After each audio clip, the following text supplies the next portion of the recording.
Welcome to the Executive Real Estate Investing Show. This podcast is for you, the busy business owner or executive looking to create generational wealth. Here, we're going to show you how to do that through real estate investing, from multifamily to industrial and everything in between. You will become a real estate investing expert. And now, here's your host, Michael Holman.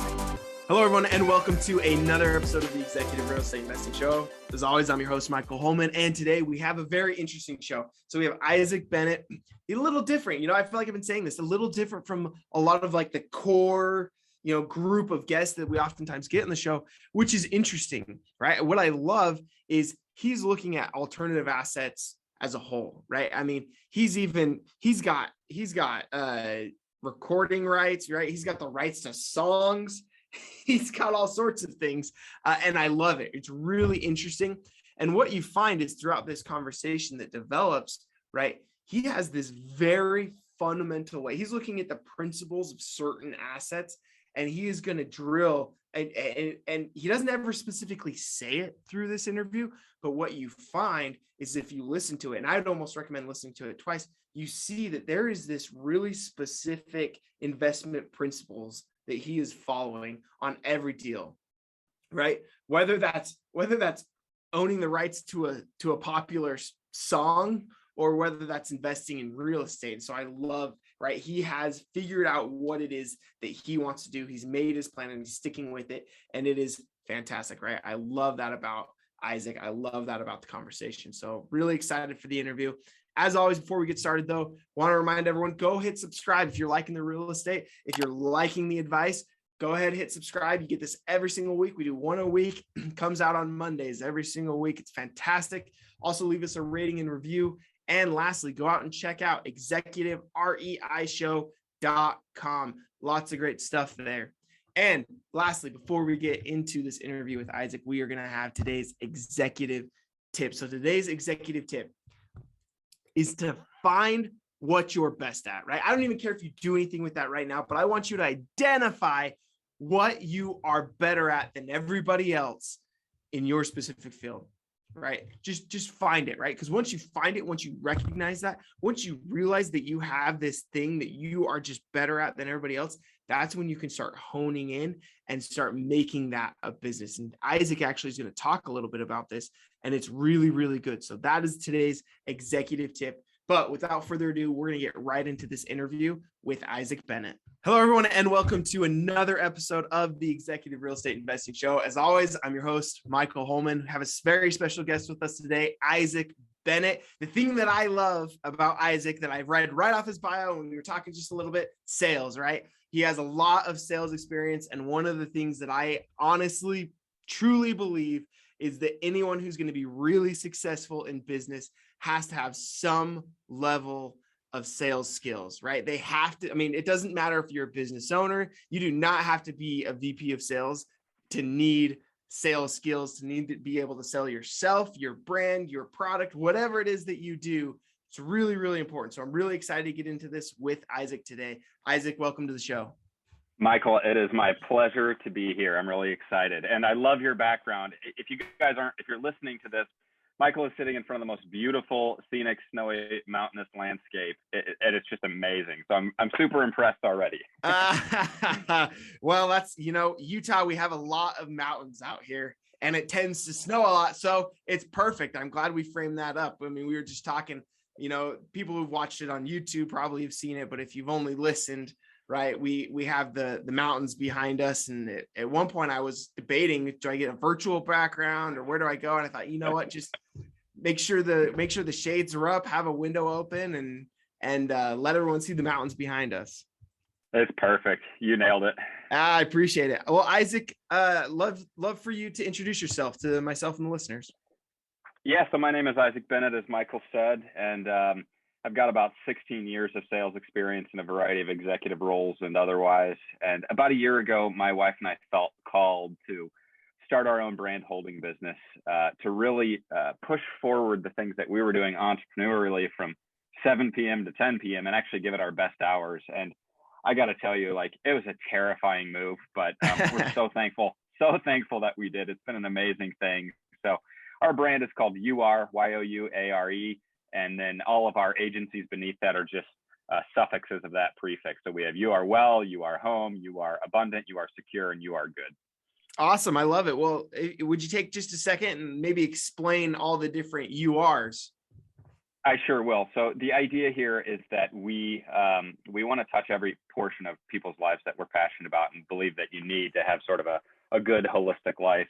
So you are well, which is all health and wellness. We have a director of that who is a dietitian and a personal trainer. She's helping people in that regard. So that's all about health and wellness. We have You Are Home, which is our realty business, which my wife runs. It's a broker through EXP, You Are Home. We have You Are Secure, which we've actually got on the back burner right now, which is a Midwest dealership of a cybersecurity solution through Intrusion.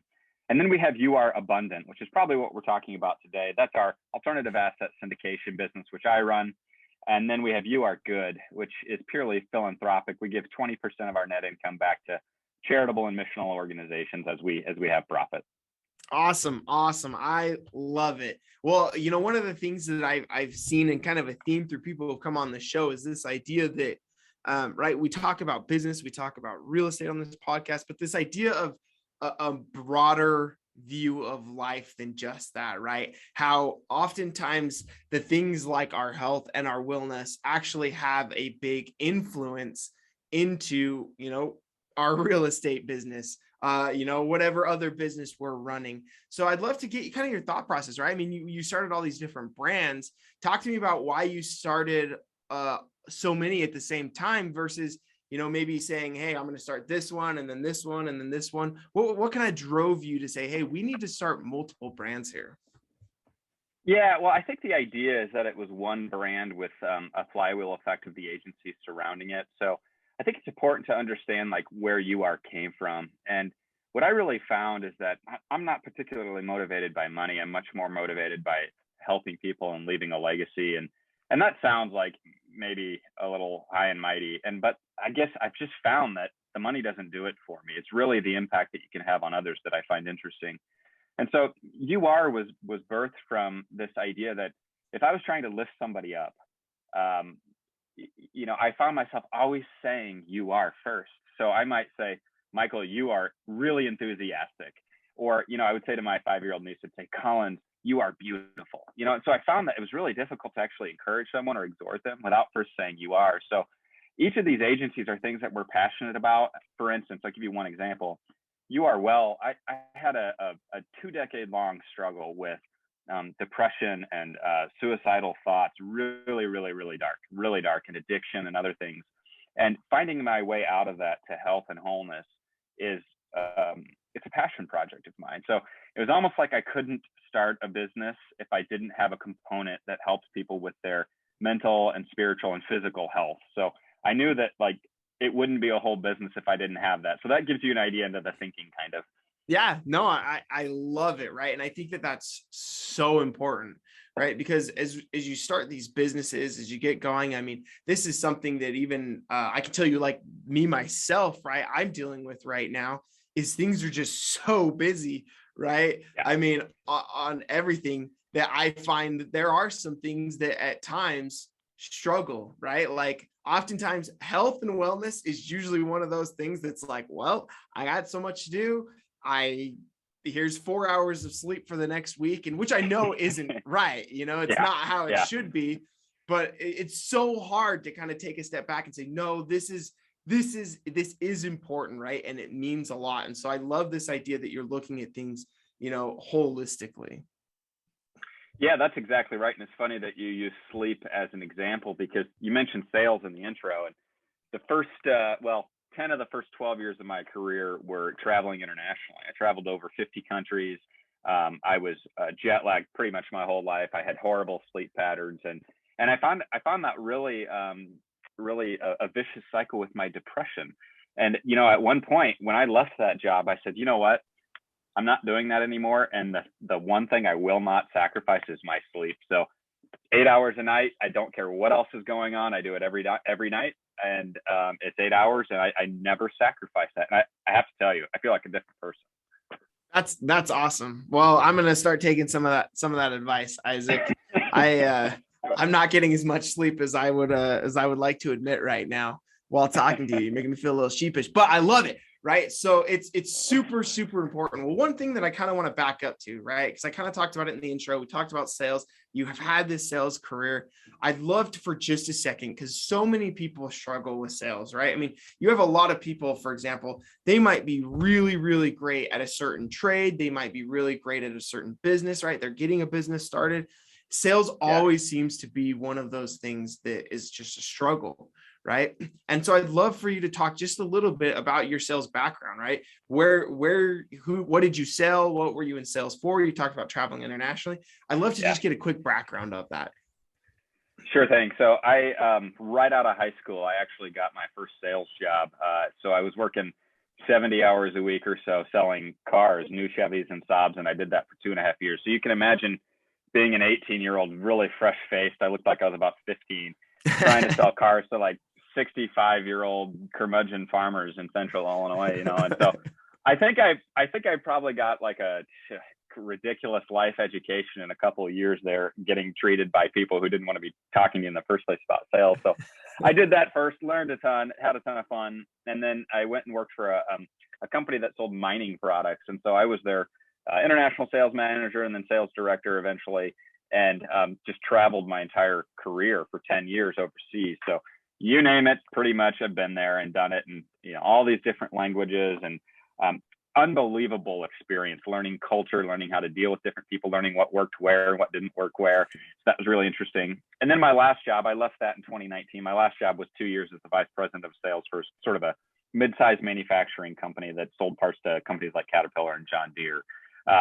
So that was more of an executive role, a little bit different, but I mean, you are so right. Like, if you can't sell, then you better have somebody on your team or a partner who can sell a vision and sell an idea. I don't think you can have a successful business without it, because it's so intertwined with marketing and customer service and all these other things that you really have to understand. Completely agreed, Isaac. Well, and I'm going to put you on the spot here for just a second, right? Because you have this phenomenal sales career. And I'm going to ask you to take all of it, bundle it all up for a second, right? And spit out just a few of what the things that you've learned over that 16 years that you think could help other people who are maybe struggling with sales, or maybe just getting started, or, you know, people who aren't necessarily these experienced salespeople. What advice would you give to them? Two things. First of all, you have to touch a lot of people.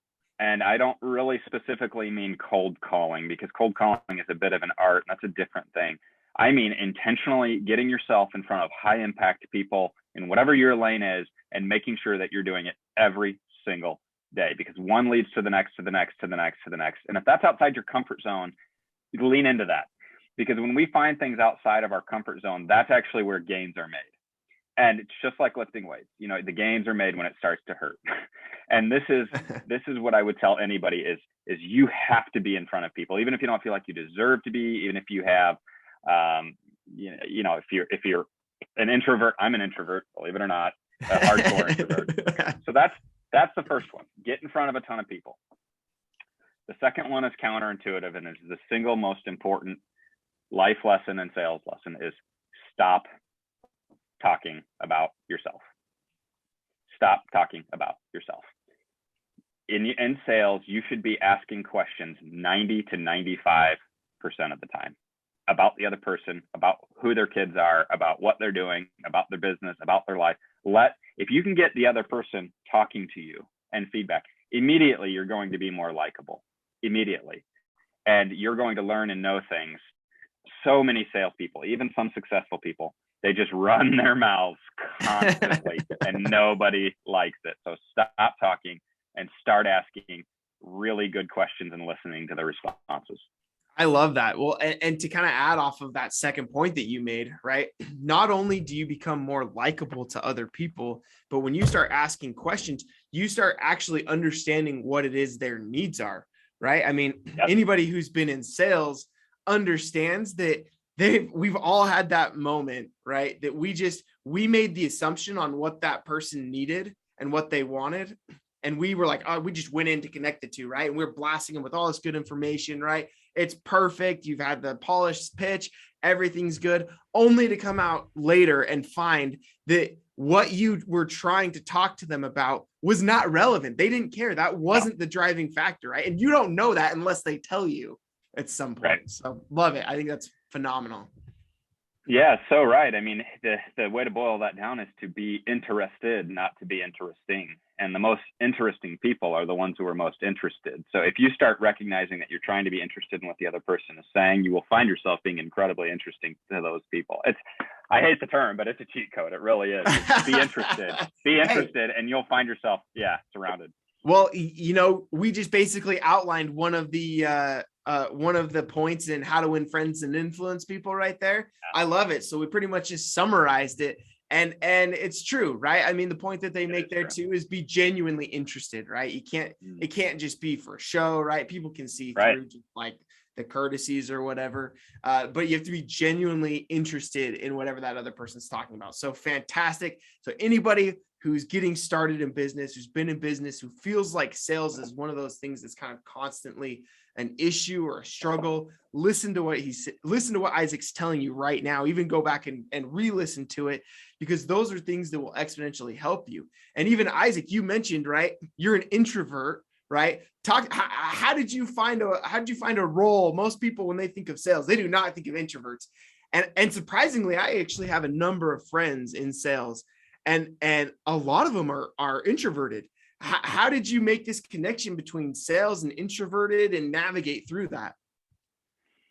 I don't think when I was 18, I was young enough and dumb enough and naive enough to not really know who I was. I mean, I had no clue and still learning, right?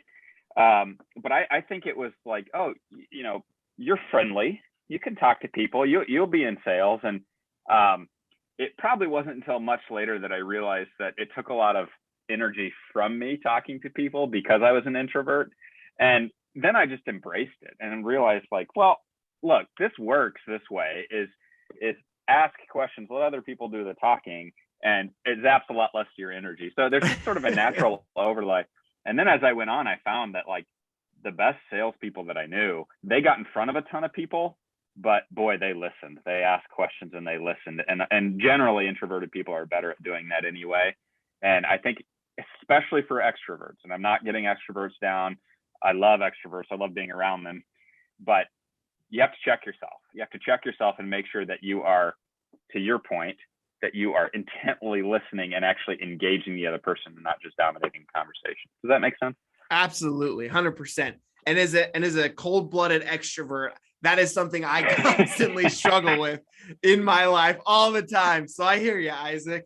No, I appreciate that. I think that's fantastic. Well, Isaac, one of the things I'd love to do is switch gears just a little bit, getting into some of the real estate, right? Because you talked about, I mean, two of those segments, right, of your brand were focused on real estate. You had a real estate agency, and you also had a syndication company, right? What real estate are you currently investing in right now? Yeah, great question. So we've done a lot of deals, and primarily we've been either the sole owner or the syndicator, the largest shareholder, the GP. We've managed all these deals in our career. And we're making a transition right now. I had a really good, wise friend who's a season ahead of me tell me, like, hey, if you were to focus on one aspect of this, what areas do you think you're the best at? I said, well, I think we're probably the best at knowing people, understanding who's credible and who's trustworthy. And I think we're good at doing due diligence, know a good deal when I see it across many asset classes. And he said, that's what you need to do then. Figure out how to make that your business. I said, oh, okay. So that's really helped me hone into this idea of, we want to connect investors with the best operators and vet those deals for them, and then negotiate, because we're bringing large checks to deals, negotiate better terms with those A-plus operators because we're bringing a lot of money. I'll give you one example of a deal we just did. And he's given me permission to talk about this. So our partner is REM Capital, who some of your listeners may be familiar with. That's Robert Ritzenthaler, who's now a good friend of mine. Yeah. And, we just partnered on a 772 unit multifamily deal in the Midwest, and some really nice growing cities that we like in the Midwest. So we acted as an intermediary. We brought our own syndication to that deal, got advantage terms for our investors. And, we don't charge any fees. So we're not here to scalp. Like I'm an asset guy. I am not a commission guy. I want to own an asset. So our our compensation for that is on the GP side. So we're taking the risk right alongside with everybody, but we're not charging our investors fees, right? So it's purely value add for them to come and work with us. That's one example of something we're doing. And then there's a number of other ones that we can get into, but I'll leave the answer there so it's not too long. No, I love it. So you're telling me that you're going across multiple asset classes. I'd love to just kind of get a broad stroke of, what are those asset classes and where are they located right now? Yeah, so we're opportunists. As you look at markets right now, they can go from pretty reasonable to very expensive in a flash. And I think we've seen that happen specifically with self-storage. And we're starting to see it more and more and more with mobile home parks too. They're becoming a much more competitive. Multifamily has been very popular now for 6 or 7 years, and it's gotten really expensive. So we're looking at some other areas. Like we invest internationally in Belize with high-end resort property.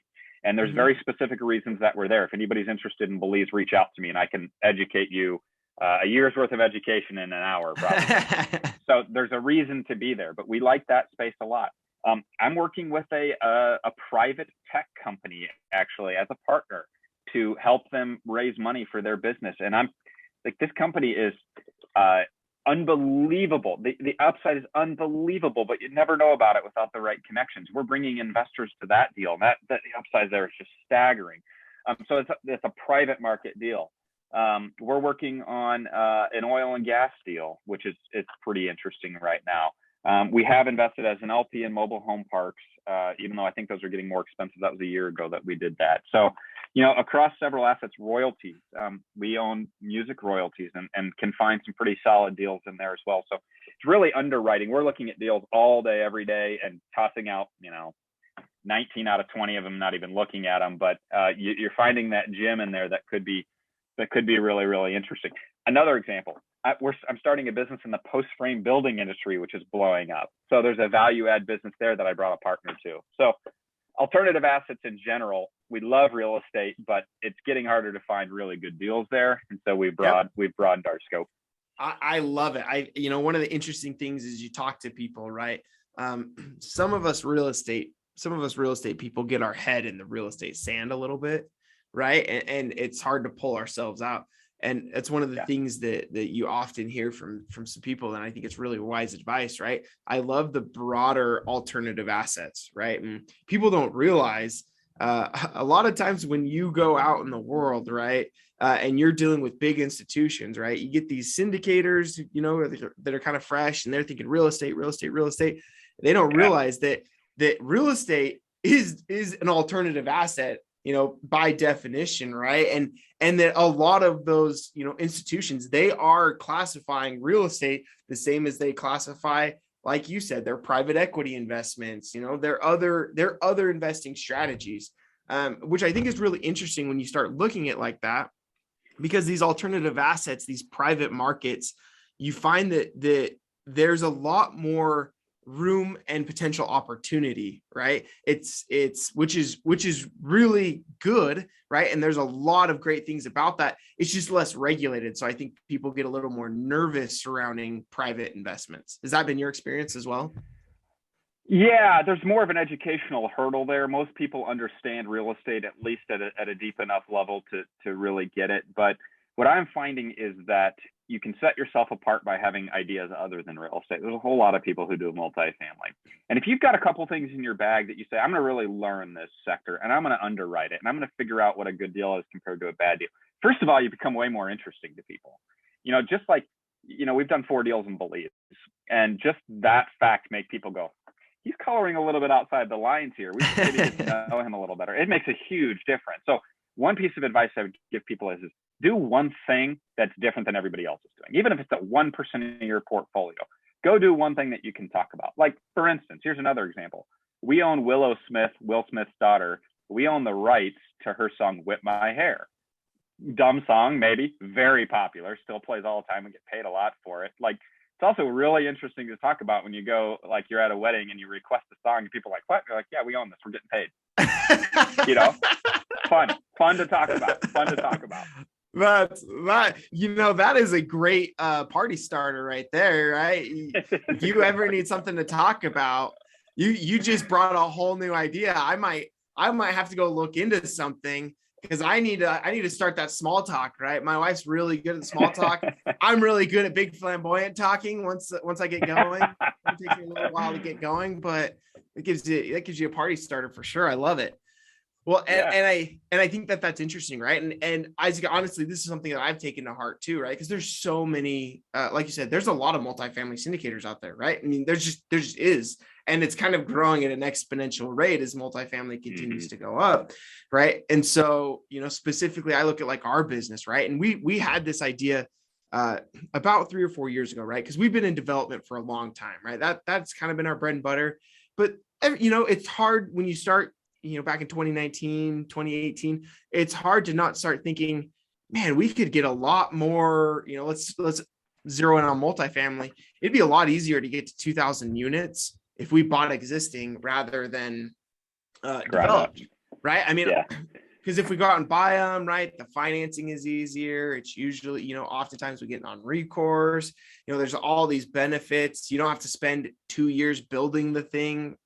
And so we honestly thought about that. And we actually I remember sitting there in a meeting, right, with all the partners, and we were looking around and saying, is this something we're going to pursue? And we actually said, no. We went the opposite direction. And we said, no, because what sets us apart, what makes us different, what we're really good at is development, right? Yeah. We like new development projects. That's what makes us good. And that's been like the best thing we've ever done. Once we finally let go of all of those things that really didn't matter and that didn't fit what we were good at and what we liked and what we wanted, all of a sudden things took off like crazy, right? And it's been a really fun ride ever since. So I love that you're talking about this, because sometimes people kind of get the shiny object syndrome, right?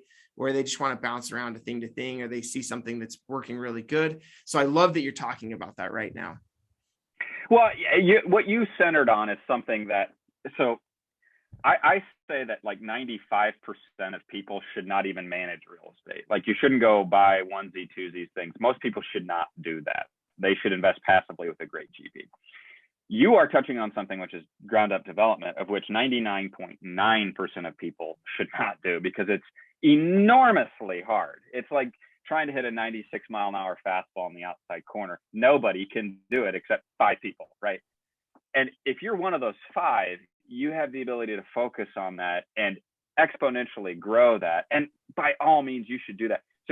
So your ground up development is my due diligence and underwriting. Exactly. Right?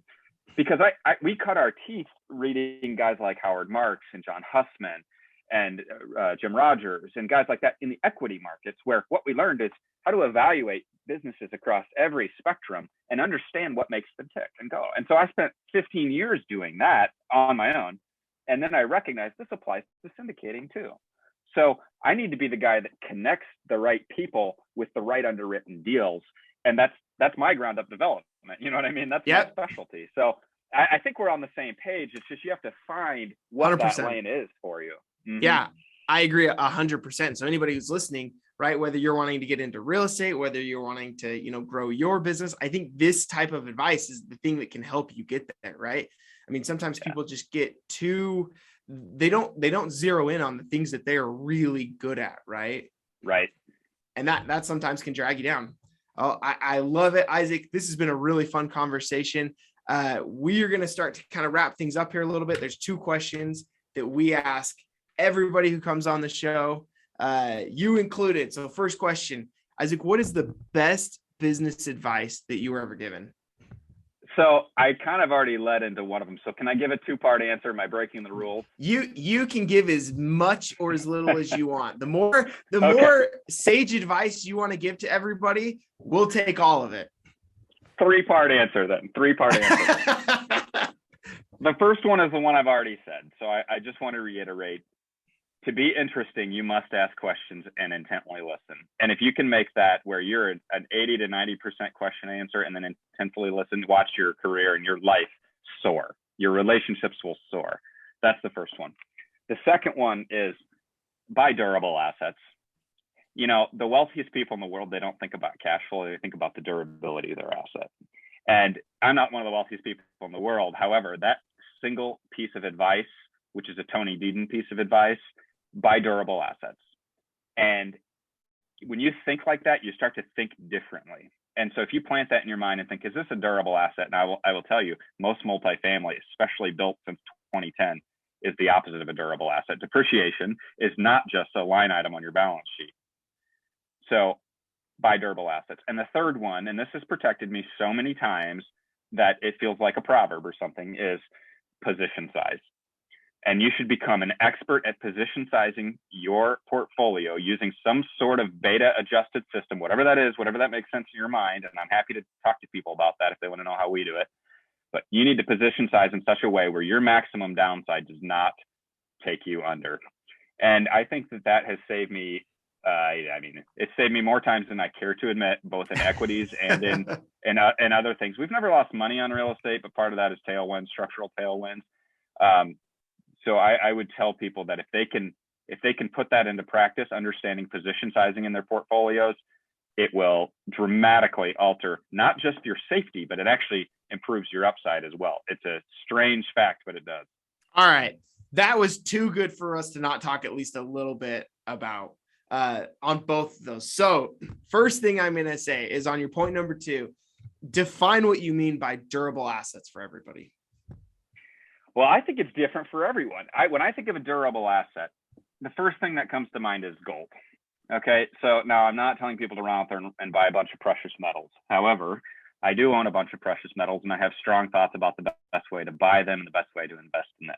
I think that we have been inculcated in this idea that money is something dramatically different than what it actually is. And I'm not sure that most people really, truly take that to heart.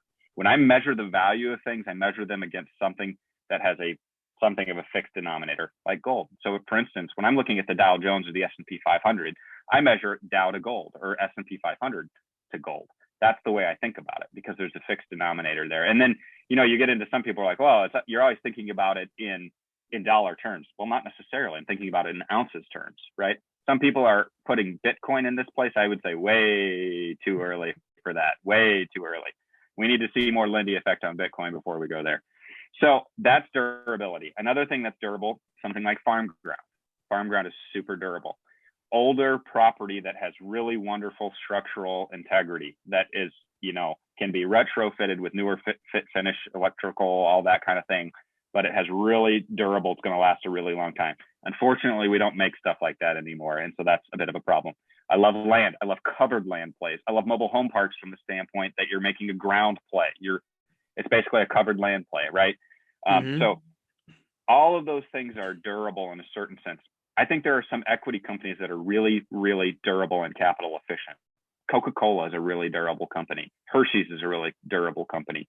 There are countless other examples of durability, but something that is counter-cyclical, anti-fragile, all the other buzzwords that you can find out there kind of a lot now, but they matter. They really matter, and you should seek out things that are durable. I love it. All right. That was fantastic. Isaac, I feel like you and I could get offline and have like another 4-hour conversation. Probably. Yeah, it'd be fun. You're speaking my language right now. All right. Well, okay. On that third one, right now, I got to even remember what the third piece of advice was, because I wanted to talk about that. Yes. Position sizing. Thank you. Okay. So talk to me just a hair, right? Just a moment. Tell me about position sizing. What do you mean by that? Because that's a term that I'm sure, 90% of the people who are listening to this show probably look at it and say, I don't know what he's meaning. He's talking about betas, right? What in the world is beta? Isn't that a fish or something? Right. Just tell me just a little bit, just let us dig in just a little bit, enough to get somebody so that they have a very broad level understanding. Yeah, and I think that if you want a reference to go read somebody like Porter Stansberry talks about this a lot. Dan Ferris talks about this a lot, and I've gleaned a lot of my information from them over the years. Nothing of which I talk about is unique to me or anything like that. I'll never take any credit for any ideas because I'm just standing on other people's shoulders constantly. But when I talk about position sizing, you're talking about, okay, when I'm establishing a position, and let's talk about this from an equities standpoint, right? So say you have a $100,000 portfolio and you're going to go buy a stock and you're thinking about how to risk adjust that against the rest of your portfolio. You actually back into this by thinking, how much am I willing to lose on this stock? And you think, okay, I'm willing to lose $1,000. I'm willing to lose 1% of my total net worth, my total portfolio on this stock. That means you can lose $1,000. And then you think, okay, how far am I willing to let this fall until I am going to sell it and I'm going to hit that? Say you're willing to let it fall 20%, right? What would that mean? That would mean that you can make a $5,000 allocation to it. So if you allocate $5,000 to it, that's 5% of your portfolio, which is pretty big position. Mm-hmm. You can lose. Your stop should be at 20% because then you're going to be down $1,000. That's your risk-adjusted position sizing. Okay, that's one way to look at it. Maybe you say, I think my stop could be 50%. Then that changes the calculation, right? So then at that point, how much can you risk? Risk $2,000. That's your position size. So when you think about it in paper assets, which I rarely do anymore, but if you think about it in paper assets, that's the easiest way to define what that looks like. And what I would suggest is that no matter what you're buying, you should always be thinking about that risk-adjusted beta in your portfolio to say, how much can I lose? If this goes really poorly, if it doesn't cash flow for a while, if my assumptions are wrong, my underwriting is wrong, how much am I willing to lose before I have to cut bait? And that's what I've sold. And so when you start thinking about like that, when you start thinking in bets like that, that's a good book, by the way, Andy Duke, Thinking in Bets. When you start thinking like that, it changes the entire perspective of how you invest because you're not breaking rule number one, which is don't lose money. Don't lose money. That's rule number one. That's rule number one. And so I think about everything in that way. Where beta comes into play, the higher a beta, the more volatile it is against some other measured basket of whatever you're comparing against.